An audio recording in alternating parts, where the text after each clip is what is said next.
ವೀಕ್ಷಕ ಬಂಧುಗಳೇ, ನಾನು ನಿಮ್ಮ ಉಮೇಶ್ ಎನ್ವಿ. ಬಂಧುಗಳೇ, ನೀವು ನೋಡ್ತಾ ಇದ್ದೀರಾ ಎಕನಾಮಿಕ್ಸ್ ಲರ್ನಿಂಗ್ ಪ್ಲಾಟ್ಫಾರ್ಮ್ ಯೂಟ್ಯೂಬ್ ವೇದಿಕೆಯ ಮುಖಾಂತರವಾಗಿ ಅರ್ಥಶಾಸ್ತ್ರದ ವಿಷಯವನ್ನ. ಬಂಧುಗಳೇ, ಈ ದಿನ ಸ್ಪರ್ಧಾತ್ಮಕ ಪರೀಕ್ಷೆಗೆ ಸಂಬಂಧಪಟ್ಟಂತಹ ಕ್ವಶನ್ ತಗೊಂಡು ಬಂದಿದ್ದೀನಿ. ಏನಪ್ಪಾ ಅಂದ್ರೆ, ಜನವರಿ 19ನೇ ತಾರೀಕು ನಡೆದಂತಹ ಬಿ ಗ್ರೂಪ್ಗೆ ಸಂಬಂಧಪಟ್ಟಂತ ಅದು ಮೊದಲನೇ ಪೇಪರ್ ನಲ್ಲಿ ಅರ್ಥಶಾಸ್ತ್ರದ 12 ಕ್ವಶನ್ಗಳು ನನಗೆ ಸಿಕ್ಕಿದ್ದಾವೆ. ಆ 12 ಕ್ವಶನ್ಗಳನ್ನ ನಾನು ಹೇಳ್ತಾ ಹೋಗ್ತೀನಿ, ಈ ಕ್ಲಾಸ್ ನಲ್ಲಿ ತಿಳಿಸ್ತಾ ಹೋಗ್ತೀನಿ. ಮೊದಲನೇದಾಗಿ ಈ ಕ್ಲಾಸ್ ನಲ್ಲಿ 1ನೇ ಕ್ವಶನ್ ಅನ್ನ ನಾವು ನೋಡ್ತಾ ಹೋಗೋಣ. ಏನು 1ನೇ ಕ್ವಶನ್ ಅಂತ ಇದೆ ಅಂದ್ರೆ, ಇಂಪಾಸಿಬಲ್ ಟ್ರಿನಿಟಿ ಅನ್ನುವಂತ ಅಂಶವು ಈ ಕೆಳಗಿನ ಯಾವುದಕ್ಕೆ ಸಂಬಂಧಿಸಿದೆ ಅನ್ನುವಂತ ಒಂದು ಕ್ವಶನ್ ಇದೆ. ಏನು ಇಂಪಾಸಿಬಲ್ ಟ್ರಿನಿಟಿ ಅನ್ನುವಂತ ಅಂಶವು ಈ ಕೆಳಗಿನ ಯಾವುದಕ್ಕೆ ಸಂಬಂಧಿಸಿದೆ ಅನ್ನುವಂತ ಒಂದು ಕ್ವಶನ್. ಏನು ಕೊಟ್ಟಿದ್ದಾರೆ? ಮುಕ್ತ ಬಂಡವಾಳದ ಹರಿವು, ಸ್ಥಿರ ವಿನಿಮಯ ದರಗಳು, ಸ್ವತಂತ್ರ ಕೋಶೀಯ ನೀತಿ, ಸ್ವತಂತ್ರ ಹಣಕಾಸು ನೀತಿ ಅನ್ನೋದನ್ನ ಕೊಟ್ಟಿದ್ದಾರೆ. ಅಲ್ಲಿ ಆಪ್ಷನ್ ಈ ರೀತಿ ಕೊಟ್ಟಿದ್ದಾರೆ: ಎ ಇದರಲ್ಲಿ ಎ, ಬಿ ಮತ್ತ ಸಿ ಅಂತ, ಬಿ ಇದರಲ್ಲಿ ಎ, ಬಿ ಮತ್ತ ಡಿ ಅಂತ, ಸಿ ಇದರಲ್ಲಿ ಎ, ಸಿ ಮತ್ತ ಡಿ ಅಂತ, ಅದೇ ರೀತಿಯಾಗಿ ಡಿ ಇದರಲ್ಲಿ ಬಿ, ಸಿ ಮತ್ತ ಡಿ ಅಂತ. ಈ ರೀತಿಯಾಗಿ 4 ಆಪ್ಷನ್ ಗಳನ್ನ ಕೊಟ್ಟು ಇವು 4 ಅಂಶಗಳನ್ನ ಕೊಟ್ಟಿದ್ದಾರೆ. ಏನು? ಮುಕ್ತ ಬಂಡವಾಳದ ಹರಿವು, ಸ್ಥಿರ ವಿನಿಮಯ ದರಗಳು, ಸ್ವತಂತ್ರ ಕೋಶೀಯ ನೀತಿ, ಸ್ವತಂತ್ರ ಹಣಕಾಸು ನೀತಿ. ಇದರಲ್ಲಿ 3 ಅಂಶಗಳನ್ನ ಈ ಇಂಪಾಸಿಬಲ್ ಟ್ರಿನಿಟಿ ಅನ್ನುವಂಥದ್ದು ಒಳಗೊಂಡಿರುತ್ತದೆ. ಅರ್ಥಾತ್ ಇಂಪಾಸಿಬಲ್ ಟ್ರಿನಿಟಿ ಅಂದ್ರೆ ಇದನ್ನ ಅಸಾಧ್ಯ ತ್ರಿಮೂರ್ತಿಗಳು ಅಂತ ಕರೀತಾರೆ. ಇದನ್ನ ಈ ಒಂದು ಅಂತಾರಾಷ್ಟ್ರೀಯ ಅರ್ಥಶಾಸ್ತ್ರದ ಪ್ರಮುಖ ಅಂಶ ಅಂತ ಹೇಳ್ಬೋದು. ಈ ಇಂಪಾಸಿಬಲ್ ಟ್ರಿನಿಟಿಯನ್ನ ಅಂತಾರಾಷ್ಟ್ರೀಯ ಅರ್ಥಶಾಸ್ತ್ರದ ಪ್ರಮುಖ ಅಂಶ ಅಂತ ಹೇಳ್ಬೋದು. ಇದು ಯಾವುದೇ ಒಂದು ದೇಶ ತಾನು ಆರ್ಥಿಕ ಸ್ಥಿರತೆಯನ್ನ ಕಾಪಾಡಿಕೊಳ್ಳಬೇಕಾದ್ರೆ 3 ಅಂಶಗಳನ್ನ ತಾನು ಪರಿಗಣನೆ ಮಾಡಲೇಬೇಕು. ಆ 3 ಅಂಶದಲ್ಲಿ ಒಟ್ಟಿಗೆ 2 ಅಂಶಗಳನ್ನ ಮಾತ್ರ ಬಳಸಲಿಕ್ಕೆ ಸಾಧ್ಯ ಅನ್ನೋದನ್ನ ಈ ಇಂಪಾಸಿಬಲ್ ಟ್ರಿನಿಟಿ ಅನ್ನೋದನ್ನ ತಿಳಿಸ್ಕೊಡ್ತೈತಿ. ಅಂದ್ರೆ ಇಂಪಾಸಿಬಲ್ ಅಂದ್ರೆ 3 ಕೂಡ ಒಟ್ಟಿಗೆ ಬಳಸಲಿಕ್ಕೆ ಸಾಧ್ಯ ಇಲ್ಲ.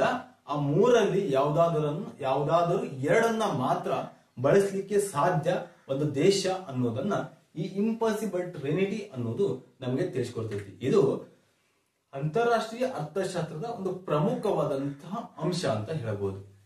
ಮೊದಲನೇದಾಗಿ ಈ ಇಂಪಾಸಿಬಲ್ ಟ್ರಿನಿಟಿ ಅಂದ್ರೆ ಏನು ಅನ್ನೋದನ್ನ 1960ರಲ್ಲಿ ಮೊಟ್ಟ ಮೊದಲ ಬಾರಿಗೆ 1960ರಲ್ಲಿ ಕೆನಡಾದ ಅರ್ಥಶಾಸ್ತ್ರಜ್ಞನಾದಂತಹ ರಾಬರ್ಟ್ ಮುಂಡೆಲ್, ಅದೇ ರೀತಿಯಾಗಿ ಬ್ರಿಟಿಷ್ ಅರ್ಥಶಾಸ್ತ್ರಜ್ಞನಾದಂತಹ ಮಾರ್ಕಸ್ ಫ್ಲೆಮಿಂಗ್ ಅನ್ನುವಂತರು ನಮಗೆ ತಿಳಿಸ್ಕೊಡ್ತಾರೆ. ಯಾರ್ಯಾರಪ್ಪ ಅಂದ್ರೆ 1960ರಲ್ಲಿ.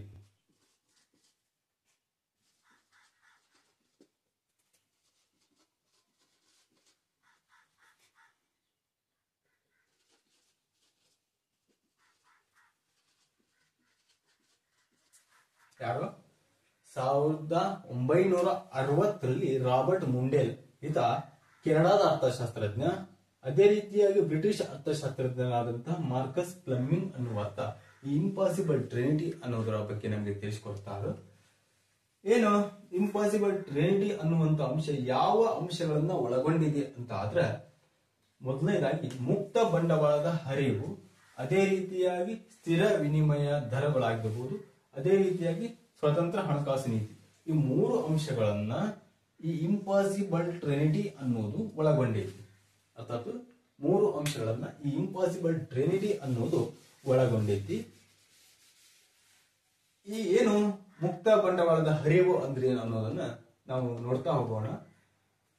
ಏನು ಮುಕ್ತ ಬಂಡವಾಳದ ಹರಿವು ಅಂದ್ರೆ, ಯಾವುದೇ ಒಂದು ದೇಶ, ಉದಾಹರಣೆಗೆ ಒಂದು ಭಾರತ ಇದೆ ಅಂತ ಆದ್ರೆ, ಈ ಭಾರತ ಅನ್ನುವಂತ ದೇಶ ಒಂದು ಅಮೆರಿಕ ಅನ್ನುವಂತ ಒಂದು ದೇಶ ಅಂದ್ರೆ ವಿದೇಶದೊಂದಿಗೆ ಅಂತ. ಸ್ವದೇಶ ವಿದೇಶದೊಂದಿಗೆ, ಭಾರತ ಅನ್ನುವಂತ ದೇಶ ವಿದೇಶದೊಂದಿಗೆ ಅಂದ್ರೆ ಅಮೆರಿಕ ಅನ್ನುವಂತ ಒಂದು ದೇಶದೊಂದಿಗೆ ವ್ಯಾಪಾರವನ್ನ ಮಾಡ್ತಲ್ಲ, ಆಮದು ಆಗಿರ್ಬೋದು ಅಥವಾ ರಫ್ತು ಆಗಿರ್ಬೋದು, ಅಥವಾ ಆಮದು ಮತ್ತು ರಫ್ತನ್ನ ಏನು ಒಳಗೊಂಡಿರ್ತಲ್ಲ, ಇಲ್ಲಿ ಏನಾಗಿರ್ಬೇಕು, ಯಾವುದೇ ರೀತಿ ನಿರ್ಬಂಧ ಅನ್ನೋದನ್ನ ಇರಬಾರದು. ಅಂದ್ರೆ ವ್ಯಾಪಾರ ನೀತಿ ಅನ್ನೋದು ಏನಾಗಿರ್ಬೇಕು, ಸ್ವತಂತ್ರವಾಗಿರ್ಬೇಕು. ಬಂಡವಾಳದ ಹರಿವು ಅನ್ನೋದು ಏನಾಗುತ್ತಲ್ಲ ಅಂದ್ರೆ ರಫ್ತು ಮತ್ತು ಆಮದು ಅನ್ನೋದು ಬಂಡವಾಳ. ಈ ಬಂಡವಾಳದ ಹರಿವಿನ ನಡುವೆ ಯಾವುದೇ ರೀತಿಯಾಗಿ ನಿರ್ಬಂಧ ಅನ್ನೋದು ಇರಬಾರದು. ಯಾವುದೇ ರೀತಿ ತೆರಿಗೆ ಮೂಲಕ ಆಗಿರಬಹುದು, ಅದೇ ರೀತಿಯಾಗಿ ನೀತಿ ನಿಬಂಧನೆಗಳ ಮೂಲಕ ಯಾವುದೇ ರೀತಿಯಾಗಿ ಏನ್ ಮಾಡಂಗಿಲ್ಲ, ನಿರ್ಬಂಧವನ್ನ ಹೇರೋ ಹಾಗಿಲ್ಲ. ಅದನ್ನ ಏನಂತ ಕರಿತೀವಿ ಅಂದ್ರೆ ಮುಕ್ತ ಬಂಡವಾಳದ ಹರಿವು ಅಂತ. ಉದಾಹರಣೆಗೆ ಅಮೆರಿಕ ಅಂತ ಇದೆ ಅಂದ್ರೆ, ಅಮೆರಿಕದಿಂದ ಭಾರತಕ್ಕೆ ನಾವೇನಾದ್ರೂ ರಫ್ತು ಮಾಡ್ಕೊಳ್ತಾ ಇದ್ದೇವೆ, ಇದು ಆಮದು ಮಾಡ್ಕೊಳ್ತಾ ಇದ್ದೇವೆ ಅಂತ ಆದ್ರೆ, ಅಮೆರಿಕದಿಂದ ಭಾರತಕ್ಕೆ ನಾವೇನಾದ್ರೂ ರಫ್ತು ಮಾಡ್ಕೊಳ್ತಾ ಇದ್ದೇವೆ ಅಂದ್ರೆ ನಾವು ಭಾರತದಲ್ಲಿ ಏನ್ ಮಾಡಂಗಿಲ್ಲ, ಅಮೆರಿಕದ ಸರಕುಗಳ ಮೇಲೆ, ಅಮೆರಿಕದ ಸರಕುಗಳ ಮೇಲೆ ಯಾವುದೇ ರೀತಿಯಾಗಿ ಏನು ಮಾಡಂಗಿಲ್ಲ, ತೆರಿಗೆಯನ್ನ ವಿಧಿಸೋ ಹಾಗಿಲ್ಲ. ಅದೇ ರೀತಿ ಅವ್ರಿಗೆ ಏನ್ ಹೇಳಂಗಿಲ್ಲ, ನಮಗೆ ಇಂತಿಷ್ಟೇ ಪ್ರಮಾಣದ ಸರಕನ್ನ ಕಳಿಸ್ಬೇಕು, ಅದರ ಮೇಲೆ ಕಳಿಸೋ ಹಾಗಿಲ್ಲ ಅನ್ನುವಂತ ಯಾವುದೇ ಒಂದು ನಿಬಂಧನೆ ಹಾಕೋ ಹಾಗಿಲ್ಲ. ಅದನ್ನ ಏನಂತ ಕರೀತಾರೆ ಅಂದ್ರೆ ಮುಕ್ತ ಬಂಡವಾಳದ ಹರಿವು ಅಂತ. ಅಂದ್ರೆ ದೇಶ ಮತ್ತು ವಿದೇಶಗಳಿಗೆ ನಡೆಯುವಂತ ವ್ಯಾಪಾರ ಸಂದರ್ಭದಲ್ಲಿ ಯಾವುದೇ ರೀತಿಯ ನಿಬಂಧನೆಗಳನ್ನ ಹಾಕದೇ ಇರುವುದನ್ನ ಮುಕ್ತ ಬಂಡವಾಳದ ಹರಿವು ಅಂತ ಕರೀತೀವಿ. ಅರ್ಥ ಆಯ್ತು? ಇನ್ನ ಸ್ಥಿರ ವಿನಿಮಯ ದರಗಳು ಅಂತ ಬರ್ತೈತಿ. ಏನು ಸ್ಥಿರ ವಿನಿಮಯ ದರ ಅಂದ್ರೆ, ಇನ್ನು ಉದಾಹರಣೆಗೆ ತಗೊಂಡಿದ್ರೆ ಅದನ್ನ ತಗೊಳ್ಳೋಣ. ಒಂದು ಭಾರತ ಅಂತ ಇದೆ, ಇನ್ನೊಂದು ಅಮೆರಿಕ ಅಂತ ಇದೆ.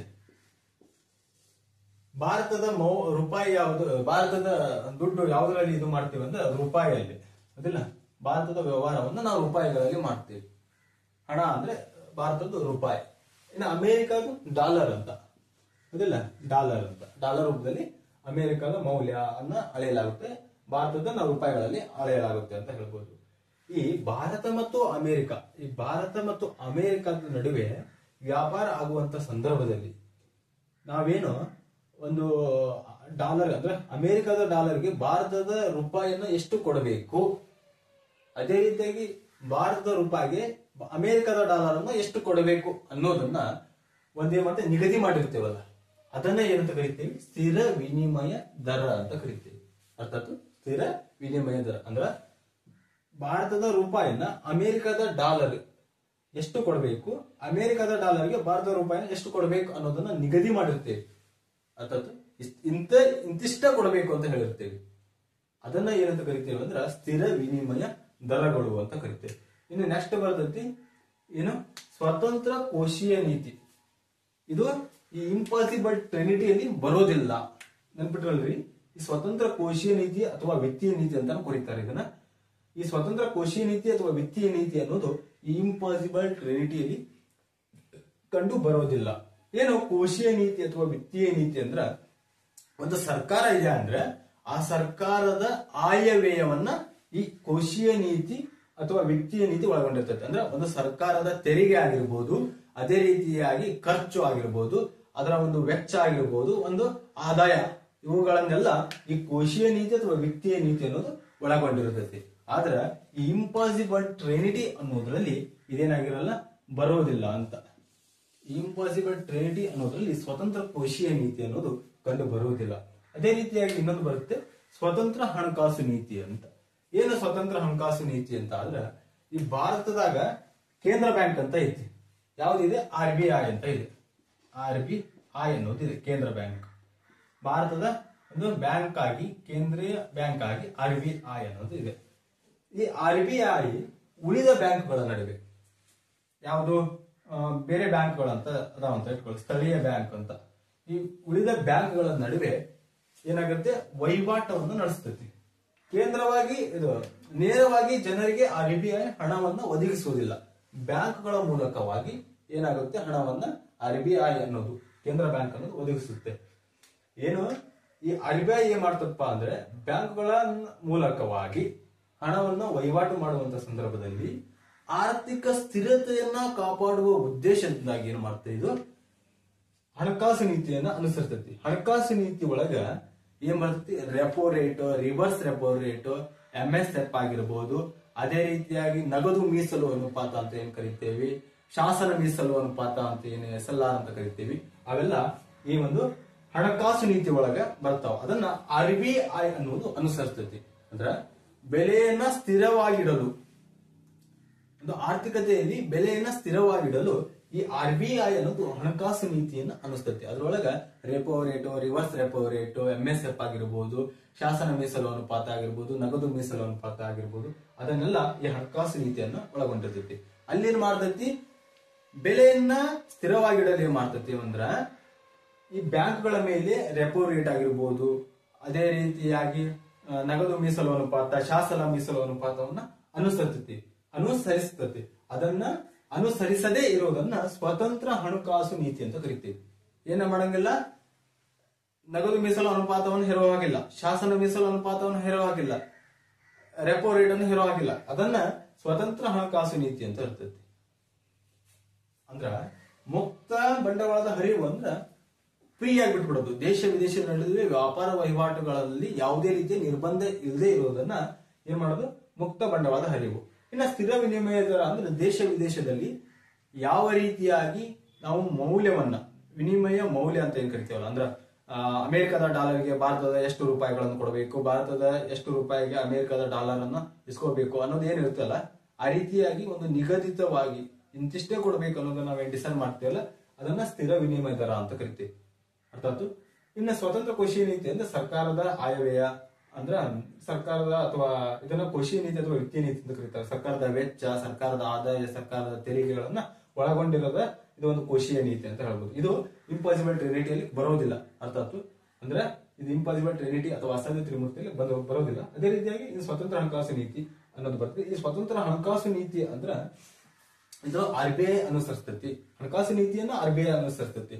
Repo rate, reverse repo rate ಆ ರೀತಿಯಾಗಿ. ಬಟ್ ಆ ರೀತಿಯಾಗಿ ಅಂದ್ರೆ ರಿವರ್ಸ್ ರೆಪೋ ರೇಟು, ನಗದು ಮೀಸಲು ಅನುಪಾತ, ಶಾಸನ ಮೀಸಲು ಅನುಪಾತ ಅವುಗಳನ್ನ ಏನು ಹೇರದೇ ಇರೋದು, ಅದನ್ನ ಏನಂತ ಕರೀತಾರೆ, ಸ್ವತಂತ್ರ ಹಣಕಾಸು ನೀತಿ. ಅರ್ಥಾತ್. ಇನ್ನ ಇದ್ರ ಬಗ್ಗೆ ಸ್ವಲ್ಪ ನೋಡ್ತಾ ಹೋಗೋಣ, ಏನು ಎಂತ ಅನ್ನೋದು ನಿಮ್ಗೆ ಅರ್ಥ ಆಗ್ಬೇಕಂದ್ರೆ ಇನ್ನೂ ಸ್ವಲ್ಪ ಒಂದು ಆಳವಾದ ಅಧ್ಯಯನ ಮಾಡ್ತಾ ಹೋಗೋಣ. ನಮ್ಗೆ ಏನ್ ನೋಡಿದ್ವಿ, ಇಂಪಾಸಿಬಲ್ ಟ್ರಿನಿಟಿ ಅಥವಾ ಅಸಾಧ್ಯ ತ್ರಿಮೂರ್ತಿ ಅನ್ನೋದು ಅಂತಾರಾಷ್ಟ್ರೀಯ ಅರ್ಥಶಾಸ್ತ್ರ ಒಂದು ಪ್ರಮುಖ ಅಂಶ ಅಂತ ನೋಡಿದ್ವಿ. ಅದನ್ನ 1960ರಲ್ಲಿ ಕೆನಡಾದ ಅರ್ಥಶಾಸ್ತ್ರಜ್ಞನಾದಂತಹ ರಾಬರ್ಟ್ ಮುಂಡೆಲ್, ಅದೇ ರೀತಿಯಾಗಿ ಬ್ರಿಟಿಷ್ ಅರ್ಥಶಾಸ್ತ್ರಜ್ಞನಾದಂತಹ ಮಾರ್ಕಸ್ ಫ್ಲೆಮಿಂಗ್ ಅನ್ನೋ ತಿಳಿಸ್ಕೊಟ್ರು ಅಂತ ನೋಡಿದ್ವಿ.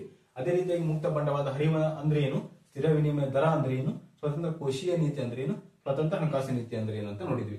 ನಾವು ಈ ಒಂದು ಸ್ವತಂತ್ರ ಕೋಶೀಯ ನೀತಿ ಅನ್ನೋದು ಇಲ್ಲಿ ಕಂಡು ಬರುತ್ತಲ್ಲ, ಅಂದ್ರೆ ಇದನ್ನ ತೆಗೆದುಬಿಡೋಣ,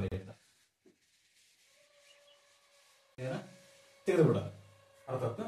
ಇನ್ನ ಏನು ABD ಅಂತ ಇದೆ. ಇಲ್ಲಿ ABD ಅಂತ ಯಾವ್ದಾದ್ರು ಇದೆ, ABD ಅಂದ್ರೆ ಆಪ್ಷನ್ ಬಿ ಕರೆಕ್ಟ್ ಆಗಿರುತ್ತೆ. ಇನ್ನ ಏನು ಇಂಪಾಸಿಬಲ್ ಟ್ರಿನಿಟಿ ಅಂತ ನೋಡಿದ್ರೆ ಇದು ಈ ರೀತಿಯಾಗಿರುತ್ತೆ. ತ್ರಿಕೋನ ಮಿತಿಯಲ್ಲಿ ಇರುತ್ತೆ.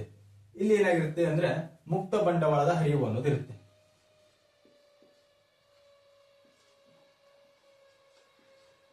ಬಂಡವಾಳ ಹರಿವು ಇಲ್ಲಿ ಏನಿರುತ್ತೆ ಅಂದ್ರೆ ಸ್ವತಂತ್ರ ಹಣಕಾಸು ನೀತಿ ಅಂತ.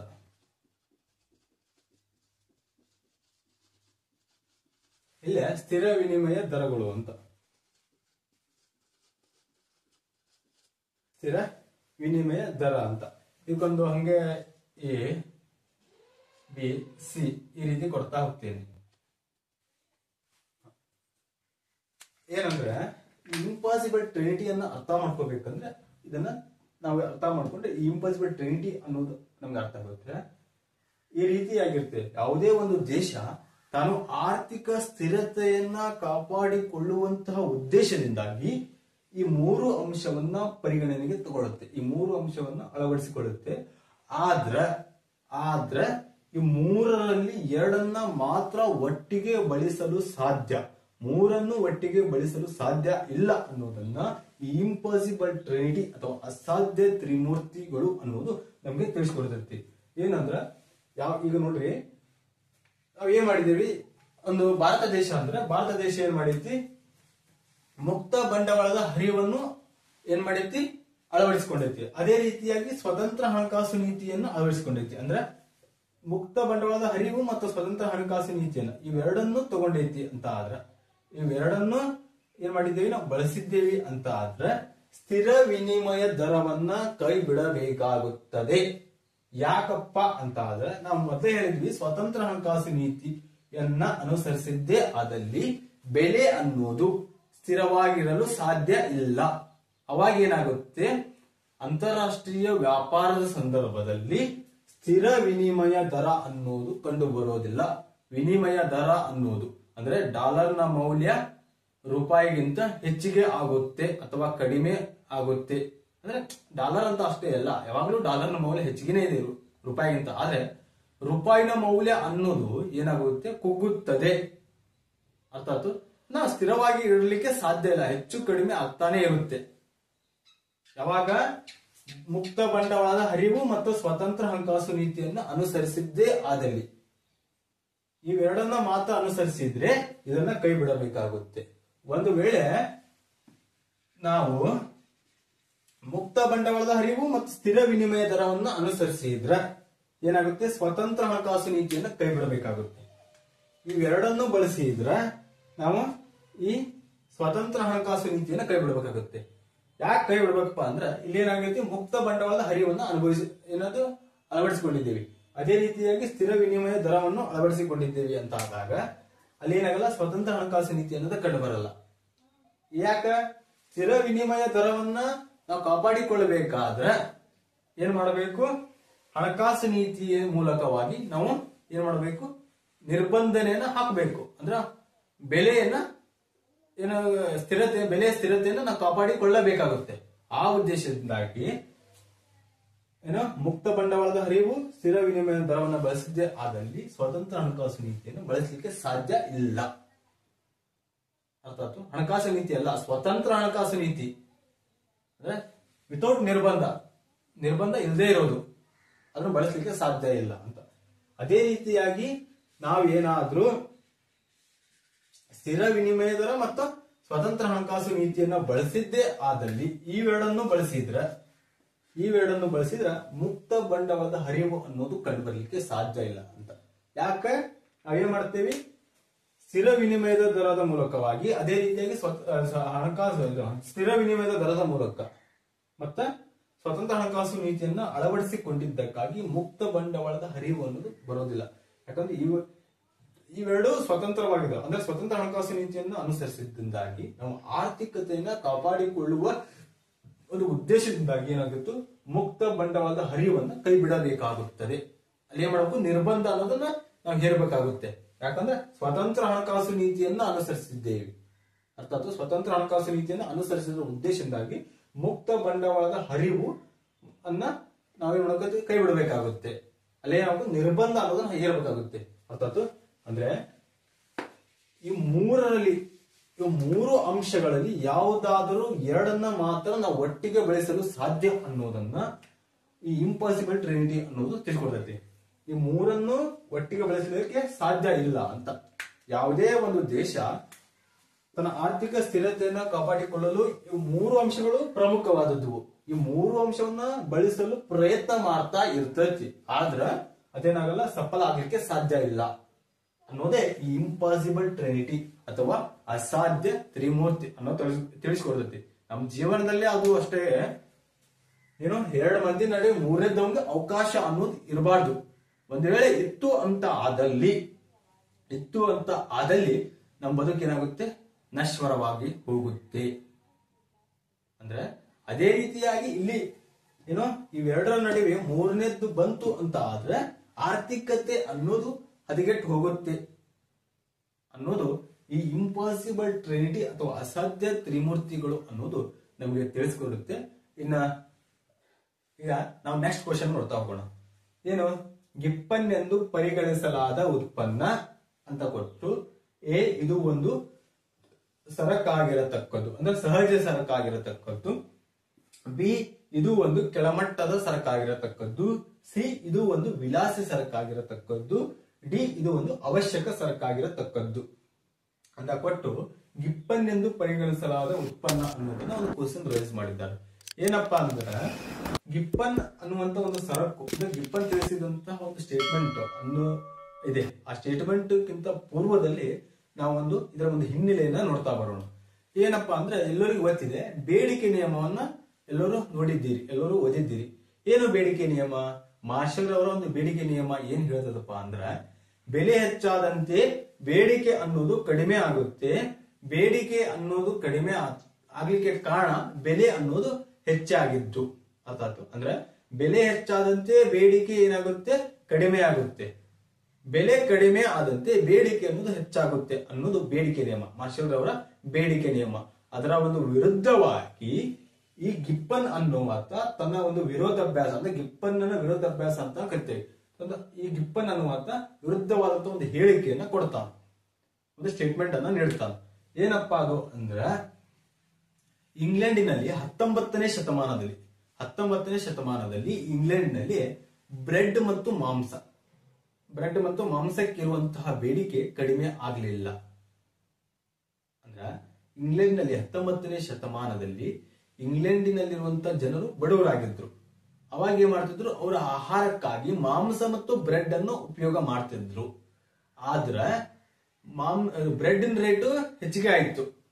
ಬ್ರೆಡ್ ರೇಟ್ ಹೆಚ್ಚಿಗೆ ಆದ್ರೂ ಕೂಡ ಜನರು ಏನ್ ಮಾಡ್ಲಿಲ್ಲ, ಬ್ರೆಡ್ ಅನ್ನ ಕೊಳ್ಳುವ ಪ್ರಮಾಣವನ್ನ ಕಡಿಮೆ ಮಾಡ್ಲಿಲ್ಲ, ಅಂದ್ರೆ ಬೇಡಿಕೆಯನ್ನ ಕಡಿಮೆ ಮಾಡ್ಲಿಲ್ಲ. ಬದಲಾಗಿ ಮಾಂಸದ ಮೇಲೆ ಮಾಡುವಂತಹ ವೆಚ್ಚವನ್ನ ಕಡಿಮೆ ಮಾಡಿ ಬ್ರೆಡ್ ಅನ್ನು ಹೆಚ್ಚಿಗೆ ಪಡೆದುಕೊಂಡರು. ಅಂದ್ರೆ ಅದು ಅವಶ್ಯಕ ಸರಕು, ಅದೊಂದು ಅವಶ್ಯಕ ಸರಕು. ಅದೇ ರೀತಿಯಾಗಿ ಅದೊಂದು ಕೆಳಮಟ್ಟದ ಸರಕು, ಅದೊಂದು ಕೆಳ ದರ್ಜೆಯ ಸರಕು ಹೌದು ಮತ್ತು ಅವಶ್ಯಕ ಸರಕು ಹೌದು. ಆ ಉದ್ದೇಶದಿಂದಾಗಿ ಜನರು ಏನ್ ಮಾಡಿದ್ರಪ್ಪ ಅಂದ್ರ ಆ ಸರಕನ್ನ ಏನ್ ಮಾಡಿದ್ರು, ಕೊಳ್ಳುವ ಪ್ರಮಾಣದಲ್ಲಿ ಬೆಲೆ ಹೆಚ್ಚಿಗೆ ಆದ್ರೂ ಕೂಡ ಬೇಡಿಕೆ ಅನ್ನೋದು ಕಡಿಮೆ ಆಗ್ಲಿಲ್ಲ ಅನ್ನೋದನ್ನ ಈ ಗಿಬ್ಬನ್ ತನ್ನ ವಿರೋಧಾಭ್ಯಾಸದಲ್ಲಿ ತಿಳಿಸ್ಕೊಡ್ತಾನೆ. ಇದನ್ನ ಗಿಬ್ಬನ್ ವಿರೋಧಾಭ್ಯಾಸ ಅಂತ ಕರಿತೀವಿ. ಆ ಟಾಪಿಕ್ ಗೆ ಸಂಬಂಧಪಟ್ಟಂತ ಇವು ಕ್ವಶನ್ ರೈಸ್ ಮಾಡಿದ್ದಾರೆ. ಇದು ಒಂದು ಸಹಜ ಸರಕು ಅಂತ. ಏನು ಸಹಜ ಸರಕು ಅಂದ್ರೆ ಏನು ಅಂದ್ರ ಬೆಲೆಯ ನಡುವೆ, ಅಂದ್ರೆ ಬೆಲೆ ಮತ್ತು ಬೇಡಿಕೆಗೆ ವಿಲೋಮ ಶಬ್ದ, ವಿಲೋಮವಾಗಿರುತ್ತೆ ಅಂತ, ವಿರುದ್ಧವಾಗಿರುತ್ತೆ ಅಂತ. ವಿಲೋಮ ಅಂದ್ರೆ ವಿರುದ್ಧವಾಗಿರುತ್ತೆ ಅಂದ್ರ ಏನು, ಬೆಲೆ ಹೆಚ್ಚಾದಾಗ ಬೇಡಿಕೆ ಕಡಿಮೆ ಆಗುತ್ತೆ, ಬೆಲೆ ಇಳಿದಾಗ ಬೇಡಿಕೆ ಅನ್ನೋದು ಹೆಚ್ಚಿಗೆ ಆಗುತ್ತೆ ಅನ್ನೋದು ಈ ಸಹಜ ಸರಕಿನ ಒಂದು ಗುಣ ಅಂತ ಹೇಳ್ಬೋದು. ಇನ್ನ ಕೆಳದರ್ಜೆಯ ಸರಕು ಅಂತ ಇದೆ. ಏನು ನಾ ಹೇಳಿದ್ನಲ್ಲ, ಗಿಬ್ಬನ್ ಅನ್ನುವಂತಹ ಸರಕು ಕೆಳದರ್ಜೆಯ ಸರಕು ಹೌದು ಮತ್ತ ಅವಶ್ಯಕ ಸರಕು ಕೂಡ ಹೌದು ಇದು ಅಂತ. ಅಂದ್ರ ಆಹಾರ ಅಥವಾ ಉಡುಗೆ ಅನ್ನೋದು ಅವಶ್ಯಕ ಸರಕುಗಳು, ಮತ್ತೆ ಇವು ಕೆಳದರ್ಜೆಯ ಸರಕುಗಳು, ಅಗತ್ಯಕ್ಕೆ ಬೇಕಾಗಿರುವಂತಹ ಸರಕುಗಳು ಮತ್ತೆ ಕೆಳದರ್ಜೆಯ ಸರಕುಗಳು. ಅರ್ಥಾತ್ ಆಹಾರ ಮತ್ತು ಬಟ್ಟೆಯನ್ನ ಬಿಟ್ಟು ಬದುಕಲಿಕ್ಕೆ ಸಾಧ್ಯ ಇಲ್ಲ, ಅಂದ್ರೆ ಅವಶ್ಯಕ ಸರಕು ಅಂತ. ಇದಕ್ಕೆ ರೇಟ್ ಎಷ್ಟೇ ಹೆಚ್ಚಿಗೆ ಆದ್ರೂ ಕೂಡ ನಾವೇನ್ ಮಾಡ್ತೀವಿ, ಇದನ್ನ ತಗೊಳ್ತೇವೆ. ಅರ್ಥಾತ್ ಅಕ್ಕಿ ರೇಟ್, ಮೊದಲಿಗೆ ಅಕ್ಕಿ ರೇಟ್ ಎಷ್ಟಿತ್ತು, 15 ರೂಪಾಯಿ ಕೆಜಿನೂ ಅಕ್ಕಿ ರೇಟ್ ಇತ್ತು. ಇವಾಗ ಅಕ್ಕಿ ರೇಟ್ ಹೆಚ್ಚಿಗೆ ಆಗಿದೆ. ಎಷ್ಟಾಗಿದೆ, 28-30 ರೂಪಾಯಿ ಆಗಿದೆ. ಬಟ್ ಊಟ ಮಾಡೋದೇನಾದ್ರು ಕಡಿಮೆ ಮಾಡಿವಿ ನಾವು? ಇಲ್ಲ. ಅಂದ್ರೆ ಅದೊಂದು ಅವಶ್ಯಕ ಸರಕು. ಇದನ್ನ ಏನ್ ಹೇಳ್ತಾನೆ ಗಿಬ್ಬನ್, ಈ ಅವಶ್ಯಕ ಸರಕಿನ ಮೇಲೆ ಬೆಲೆ ಹೆಚ್ಚಿಗೆ ಆದ್ರೂ ಕೂಡ ಬೇಡಿಕೆಯನ್ನು ಕಡಿಮೆ ಆಗೋದಿಲ್ಲ ಅನ್ನೋದನ್ನ ಈ ಗಿಬ್ಬನ್ ಅನ್ನು ಹೇಳ್ಕೊಡ್ತಾನೆ. ಅದು ಇಂಗ್ಲೆಂಡಿನಲ್ಲಿ 19ನೇ ಶತಮಾನದಲ್ಲಿ ನಡೆದಂತ ಘಟನೆಯನ್ನ ಆಧರಿಸಿ ತಾನ ಈ ಒಂದು ವಿರೋಧಾಭ್ಯಾಸವನ್ನ, ಅಂದ್ರೆ ಮಾರ್ಷಲ್ನ ಒಂದು ವಿರೋಧವಾದಂತ ಹೇಳಿಕೆಯನ್ನ ಈ ಗಿಬ್ಬನ್ ಅನ್ನು ನೀಡುತ್ತಾನೆ. ಇನ್ನ ಕೆಳದರ್ಜೆಯ ಸರಕು ಅಂತ ನಾವ್ ಹೇಳ್ತೇವೆ. ಏನು ಕೆಳದರ್ಜೆಯ ಸರಕು ಅಂದ್ರ ಆಹಾರ ಉಡುಗೆ ಅನ್ನೋದು ಕೆಳದರ್ಜೆಯ ಸರಕು ಅಂತ ಹೇಳ್ತೇವೆ. ಅಂದ್ರ ಅದು ಅವಶ್ಯಕ ಸರಕು ಹೌದು, ಬಟ್ ಅದು ಕೆಳದರ್ಜೆಯ ಸರಕು. ಏನು, ಈಗ ನಿಮ್ ಕಡೆ ಆದಾಯ ಹೆಚ್ಚಿಗೆ ಆತು ಅಂದಾದ್ರ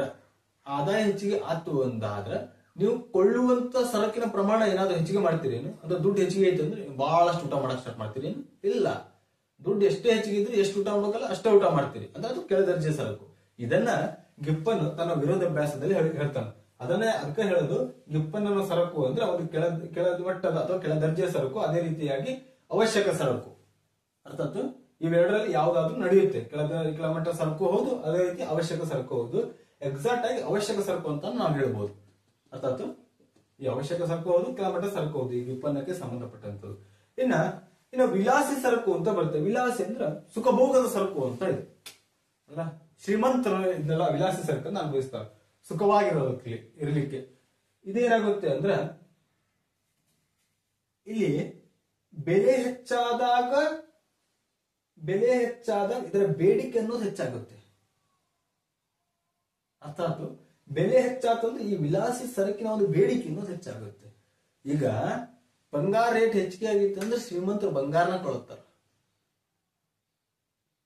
ಬಂಗಾರ ರೇಟ್ ಕಡಿಮೆ ಆಗಿತ್ತು ಅಂದ್ರೆ ಶ್ರೀಮಂತರು ಬಂಗಾರ ಕೊಳ್ಳೋದು ಕೈ ಬಿಟ್ಟು ಬಿಡ್ತಾರ.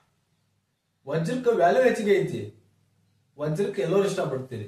ಅದೇ ವ್ಯಾಲ್ಯೂ ಕಡಿಮೆ ಇದ್ದಿದ್ರೆ ವಜ್ರಕ್ಕೆ ಯಾರು ಇಷ್ಟಪಡ್ತಿದ್ದಿಲ್ಲ. ಇದನ್ನ ವೆಬ್ಲನ್ ಅನ್ನುವ ಆತ, ಯಾರ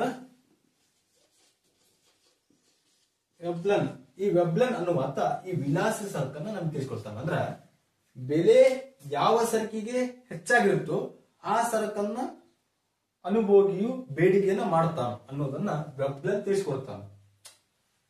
ಬೆಲೆ ಹೆಚ್ಚಾದಂತೆ ಬೇಡಿಕೆ ಹೆಚ್ಚಾಗುತ್ತೆ, ಬೆಲೆ ಕಡಿಮೆ ಆದಂತೆ ಬೇಡಿಕೆನೂ ಕೂಡ ಕಡಿಮೆ ಆಗುತ್ತೆ ಅಂತ ಈ ವೆಬ್ಲನ್ ಈ ವಿಲಾಸಿ ಸರಕಿನ ಬಗ್ಗೆ ತಾನು ತನ್ನದೇ ಆದಂತ ಒಂದು ಶೈಲಿಯಲ್ಲಿ ತಿಳಿಸ್ಕೊಡ್ತಾನೆ. ಅರ್ಥಾತ್ ಗಿಪ್ಪನ್ ಅನ್ನುವಂತ ಒಂದು ಸರಕು ಅವಶ್ಯಕ ಮತ್ತು ಕೆಳದರ್ಜೆ ಸರಕು ಅಂತ ಹೇಳ್ಬೋದು.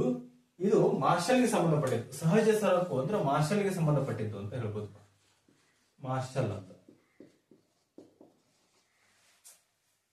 ಅಂದ್ರೆ ಸರಕಿನ ಬೆಲೆ ಹೆಚ್ಚಾದಾಗ ಬೇಡಿಕೆ ಕಡಿಮೆ ಆಗಿರ್ಬೋದು, ಅದೇ ರೀತಿಯಾಗಿ ಬೆಲೆ ಕಡಿಮೆ ಆದಾಗ ಬೇಡಿಕೆ ಹೆಚ್ಚಾಗಿರ್ಬೋದು. ಇದು ಮಾರ್ಷಲ್ಗೆ ಸಂಬಂಧಪಟ್ಟಿದ್ದು. ಇನ್ನ ಕೆಳದರ್ಜೆ ಸರಕು ಮತ್ತು ವಿಲಾಸಿ ಸರಕು ಅಂತ ಬರ್ತದೆ. ಅಂದ್ರ ಎಷ್ಟೇ ದುಡ್ಡು ಅಂದ್ರ ಬೆಲೆ ಹೆಚ್ಚಾದ್ರೂ ಅದರ ಬೇಡಿಕೆ ಕಡಿಮೆ ಆಗದೇ ಇರುವುದು, ಬೆಲೆ ಹೆಚ್ಚೆ ಆದ್ರೂ ಕೂಡ ಅದರ ಬೇಡಿಕೆ ಕಡಿಮೆ ಆಗಿರುವುದು, ಬೆಲೆ ಕಡಿಮೆ ಆದ್ರೂ ಕೂಡ ಅದರ ಬೇಡಿಕೆ ಹೆಚ್ಚಾಗದೆ ಇರುವುದನ್ನ ಏನೆಂದು ಕರೀತಾರೆ? ವಿಲಾಸಿ ಸರಕು. ಇದು ಏನದು? ಕೆಳಮಟ್ಟದ ಸರಕು ಮತ್ತು ಅವಶ್ಯಕ ಸರಕು. ಇದೇನಿರ್ತದೆ ಇದು ಗಿಪ್ಪನ್ನಿಗೆ ಸಂಬಂಧಪಟ್ಟಿದ್ದು. ಇನ್ ನೆಕ್ಸ್ಟ್ ಬರುತ್ತಂದ್ರ ವಿಲಾಸಿ ಸರಕು ಅಂತ ಬರುತ್ತೆ. ಅಂದ್ರೆ ಸುಖಭೋಗದ ಸರಕು ಅಂತ ಕೂಡ ಇದನ್ನು ಕರೆಯಲಾಗುತ್ತದೆ. ಏನಪ್ಪಾ ಅಂದ್ರ ಬೆಲೆಯ ಮತ್ತು ಬೇಡಿಕೆಗೆ ನೇರ ಸಂಬಂಧವನ್ನ ಈ ವಿಲಾಸಿ ಸರಕನ್ನ ಹೊಂದಿರ್ತದೆ. ಅಂದ್ರೆ ಬೆಲೆ ಹೆಚ್ಚಾದಾಗ ಬೇಡಿಕೆನೂ ಹೆಚ್ಚಾಗುತ್ತೆ, ಬೆಲೆ ಕಡಿಮೆ ಆದಾಗ ಬೇಡಿಕೆನೂ ಕಡಿಮೆ ಆಗುತ್ತೆ.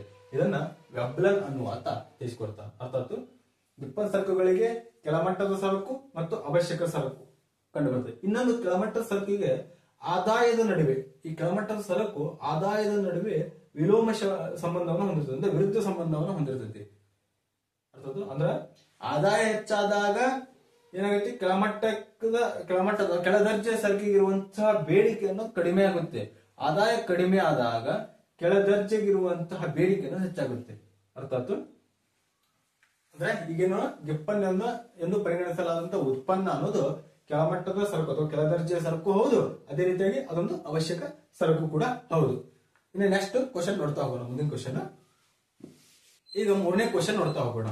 ಏನು? ಡ್ಯಾಶ್ ಗಾಗಿ ದರ ಬದಲಾವಣೆಯ ಆದಾಯ ಪರಿಣಾಮವು ನಕಾರಾತ್ಮಕವಾಗಿದೆ. ಅಂದ್ರ ಆದಾಯದೊಂದಿಗೆ ಆ ಸರಕುನ ಒಂದು ಬೇಡಿಕೆ ಅನ್ನೋದು ವಿರುದ್ಧವಾಗಿದೆ, ವಿಲೋಮವಾಗಿದೆ ಅಂತ, ಅಥವಾ ನಕಾರಾತ್ಮಕವಾಗಿದೆ ಅಂತ.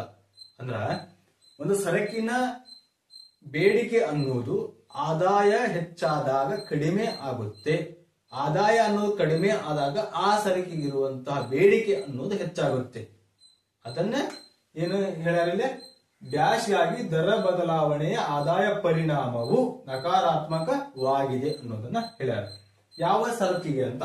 ಸಾದಾ ಸರಕು. ಇದನ್ನ ಏನಲ್ಲ ಸಾಮಾನ್ಯ ಸರಕು ಅಂತ ಆಗಲೇ ಎರಡನೇ ಕ್ವಶನ್ ಅಲ್ಲಿ ಸಾಮಾನ್ಯ ಸರಕು ಅಂತ ಕೊಟ್ಟಿದ್ರು, ಇಲ್ಲ ಸಾದಾ ಸರಕು ಅಂತ ಕೊಟ್ಟಿದ್ದಾರೆ. ಇದು ಮಾರ್ಷಲ್ ರವರ ಒಂದು ಬೇಡಿಕೆ ನಿಯಮಕ್ಕೆ ಸಂಬಂಧಪಟ್ಟಿದ್ದು. ಅಂದ್ರ ಬೆಲೆ ಹೆಚ್ಚಾದಾಗ ಬೇಡಿಕೆ ಕಡಿಮೆ ಆಗುತ್ತೆ, ಬೆಲೆ ಕಡಿಮೆ ಆದಾಗ ಬೇಡಿಕೆ ಹೆಚ್ಚಾಗುತ್ತೆ ಅನ್ನೋದು ಸಾದಾ ಸರಕಿಗೆ ಸಂಬಂಧಪಟ್ಟಿದ್ದು. ಇನ್ನ ಕೆಳದರ್ಜೆ ಸರಕು ಅನ್ನೋದು ಏನಿತ್ತಲ್ಲ, ಇದು ಆದಾಯದೊಂದಿಗೆ ಏನಾಗಿರ್ತೈತಿ? ವಿರುದ್ಧ ಸಂಬಂಧವನ್ನು ಹೊಂದಿರ್ತೈತಿ. ಇಲ್ಲಿ ಏನಾಗಿರ್ತೈತಿ? ಆದಾಯ ಹೆಚ್ಚಿಗೆ ಆತ, ನಾವೇನ್ ಮಾಡ್ತೀವಿ? ಕೆಳದರ್ಜೆ ಸರಕನ್ನ ಕೊಳ್ಳುವ ಪ್ರಮಾಣವನ್ನು ಕಡಿಮೆ ಮಾಡ್ತೇವೆ.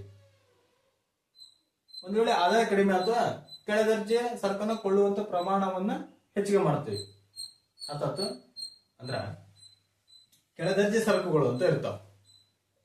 ನವಣೆ, ರಾಗಿ ಇವೆಲ್ಲ ಈಗೆಲ್ಲ ಶ್ರೀಮಂತರು ಬಳಸಕಂತ ರಾಗಿ ಎಲ್ಲ, ಅವೆಲ್ಲ ಕೆಳದರ್ಜೆ ಸರಕುಗಳಾಗಿದ್ವು. ಅವೆಲ್ಲ ಏನಾಗ್ತಿದ್ವು ಅಂದ್ರ ಆದಾಯ ಹೆಚ್ಚಿಗೆ ಆತಂದಾಗ ಅದನ್ನ ಕೊಳ್ತಿದ್ದಿಲ್ಲ, ಬಿಟ್ಟು ಬಿಡೋರು.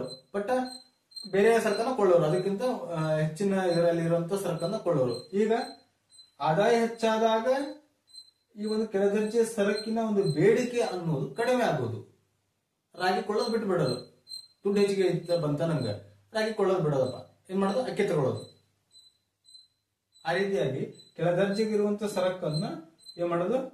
ಬೇಡಿಕೆ ಅನ್ನೋದು ಈ ಒಂದು ಆದಾಯದೊಂದಿಗೆ ವಿಲೋಮವಾಗಿದೆ ಅಂತ ವಿರುದ್ಧ ಸಂಬಂಧವನ್ನು ಹೊಂದಿದೆ ಅಂತ ಹೇಳ್ಬೋದು.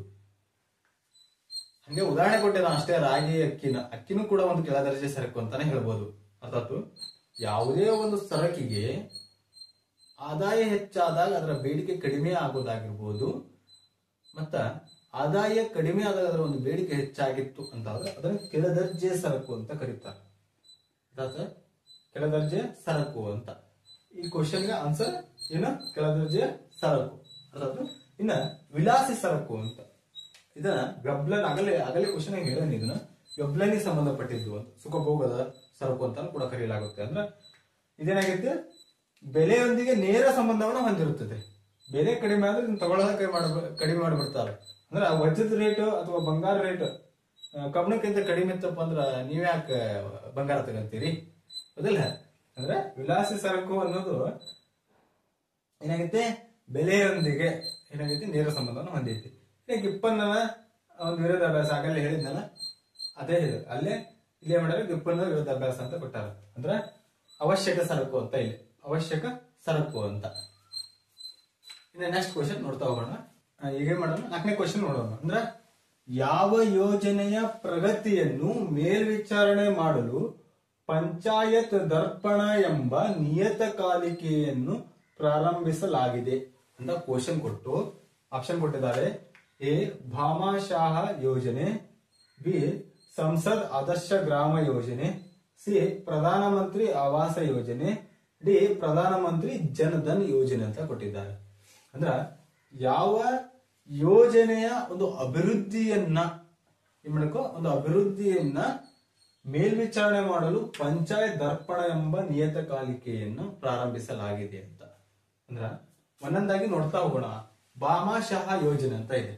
ಏನು ಭಾಮಾಶಾಹ ಯೋಜನೆ ಅಂತ ಆದ್ರೆ, ಈ ಯೋಜನೆ ಐತಲ್ಲ, ಈ ಭಾಮಾಶಾಹ ಯೋಜನೆ ಅನ್ನೋದು ಮಹಿಳೆಯರ ಒಂದು ಸರ್ವತೋಮುಖ ಬೆಳವಣಿಗೆಗೋಸ್ಕರ, ಮಹಿಳೆಯರ ಒಂದು ಸಬಲೀಕರಣಕ್ಕೋಸ್ಕರ ತಂದಂತಹ ಒಂದು ಯೋಜನೆ ಅಂತ.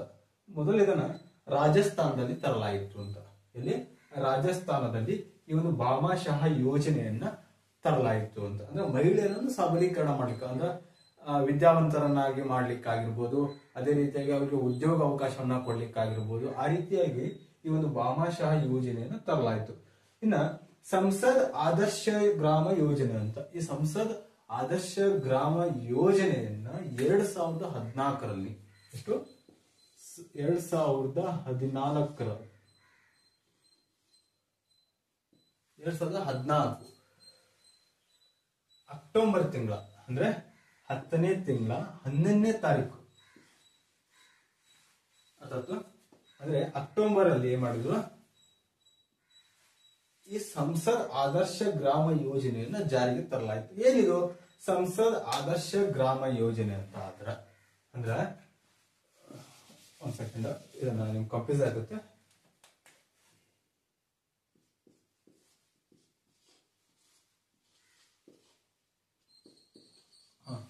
ಅಂದ್ರೆ 11 ಅಂದ್ರೆ ಅಕ್ಟೋಬರ್ 11ನೇ ತಾರೀಕು 2014ರಂದು ಈ ಸಂಸದ್ ಆದರ್ಶ ಗ್ರಾಮ ಯೋಜನೆ ಜಾರಿ ತರಲಾಯಿತು. ಏನು ಸಂಸದ್ ಆದರ್ಶ ಗ್ರಾಮ ಯೋಜನೆ ಅಂತ ಆದ್ರೆ, ಸಂಸದರು ಏನ್ ಮಾಡೋದು, ಒಂದು ಬಡಹಳ್ಳಿಯನ್ನ ಅಥವಾ ಒಂದು ಗ್ರಾಮವನ್ನ ದತ್ತಕ್ಕೆ ತಗೊಂಡು ಆ ಹಳ್ಳಿಯ ಸರ್ವತೋಮುಖ ಅಭಿವೃದ್ಧಿಗೆ ಏನ್ ಮಾಡೋದು, ತಾವು ಪಾಲ್ಗೊಳ್ಳೋದು.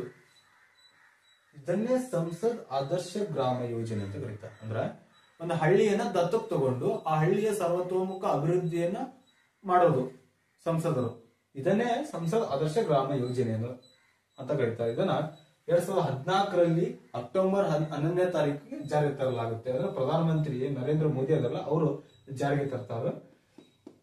ಅಂದ್ರೆ ಈ ಅಭಿವೃದ್ಧಿಯನ್ನ, ಅಂದ್ರೆ ಸಂಸದ್ ಆದರ್ಶ ಗ್ರಾಮ ಯೋಜನೆ ಅನ್ನೋದೈತಲ್ಲ, ಈ ಒಂದು ಯೋಜನೆಯ ಒಂದು ಅಭಿವೃದ್ಧಿ ಕಾರ್ಯಕ್ರಮವನ್ನ ತಿಳಿಯುವ ಒಂದು ಉದ್ದೇಶದಿಂದ, ಅದರ ಒಂದು ಮೇಲ್ವಿಚಾರಣೆ ಮಾಡುವಂತಹ ಉದ್ದೇಶದಿಂದಾಗಿ ಈ ಒಂದು ಏನು ಪಂಚಾಯತ್ ದರ್ಪಣ ಅನ್ನುವಂತ ಒಂದು ಪತ್ರಿಕೆಯನ್ನ ಏನ್ ಮಾಡುತ್ತೆ, ಸರ್ಕಾರ ಅನ್ನೋದು ಬಿಡುಗಡೆ ಮಾಡುತ್ತೆ. ಅಂದ್ರೆ ಏನು, ಯಾವ ಗ್ರಾಮದಲ್ಲಿ ಯಾವ ರೀತಿಯಾಗಿ ಅಭಿವೃದ್ಧಿ ಮಾಡ್ತಾ ಇದ್ದಾರೆ, ಯಾವ ರೀತಿಯಾಗಿ ಅಭಿವೃದ್ಧಿ ಆಗ್ತಾ ಇದೆ ಅವರು ಯಾವ ತಂತ್ರಗಳನ್ನ ಅಳವಡಿಸಿಕೊಂಡಿದ್ದಾರೆ ಅಂತ ಈ ಒಂದು ಪಂಚಾಯತ್ ದರ್ಪಣ ಅನ್ನುವಂತ ಒಂದು ಪತ್ರಿಕೆ ಅನ್ನೋದು ಏನ್ ಮಾಡುತ್ತೆ, ಈ ಸಂಸದ್ ಆದರ್ಶ ಗ್ರಾಮ ಯೋಜನೆಯ ಒಂದು ಮೇಲ್ವಿಚಾರಣೆಯನ್ನ ಮಾಡುತ್ತೆ. ಅರ್ಥ ಆಯ್ತು?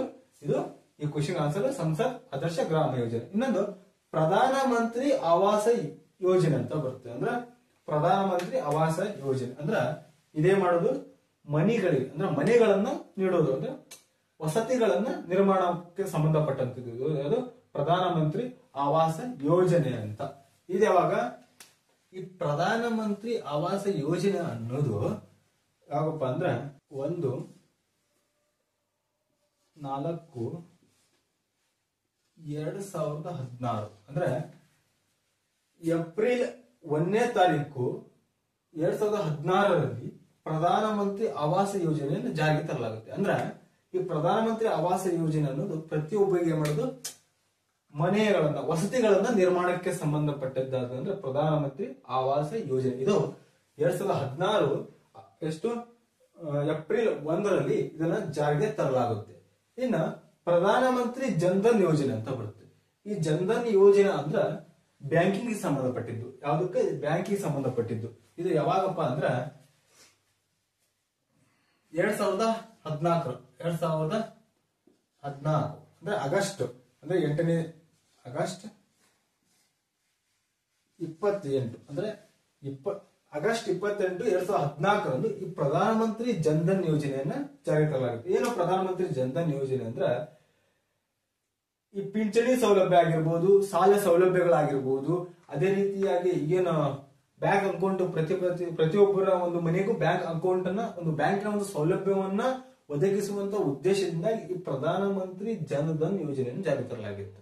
ಅರ್ಥಾತ್ ಅಂದ್ರೆ ಪಿಂಚಣಿ ಸೌಲಭ್ಯ ಆಗಿರ್ಬೋದು, ಸಾಲ ಸೌಲಭ್ಯಗಳಿಗಾಗಿರ್ಬೋದು, ಮತ್ತೆ ಪ್ರತಿಯೊಬ್ಬರ ಮನೆಗೂ ಏನಾಗುತ್ತೆ ಬ್ಯಾಂಕಿಂಗ್ ಸೌಲಭ್ಯ ಒದಗಿಸಲು ಎಷ್ಟು 2014 ಅದು ಆಗಸ್ಟ್ 28ರಂದು ಈ ಪ್ರಧಾನ ಮಂತ್ರಿ ಜನ್ಧನ್ ಯೋಜನೆ ಜಾರಿಗೆ ತರಲಾಯಿತು. ನೋಡಿದ್ವಲ್ಲ, ಏನು ಬಾಮಾಶಾ ಅನ್ನೋ ಯೋಜನೆ ಇದು ಮೊದಲ ರಾಜಸ್ಥಾನದಲ್ಲಿ ತರಲಾಯಿತು. ಅಂದ್ರೆ ಮಹಿಳೆಯರ ಸಬಲೀಕರಣಕ್ಕೆ ಸಂಬಂಧಪಟ್ಟಂತದ್ದು.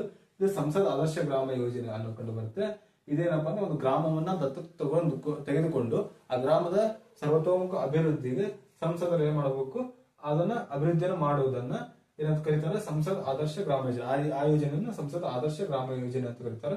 ಅದರ ಮೇಲೆ ಕಣ್ಣು ಇಡೋಕೋಸ್ಕರ, ಅಂದ್ರೆ ಆ ಅಭಿವೃದ್ಧಿಯ ಮೇಲ್ವಿಚಾರಣೆ ಮಾಡ್ಲಿಕ್ಕೋಸ್ಕರ ಒಂದು ಪತ್ರಿಕೆಯನ್ನ ಬಿಡುಗಡೆ ಮಾಡ್ತಾರೋ.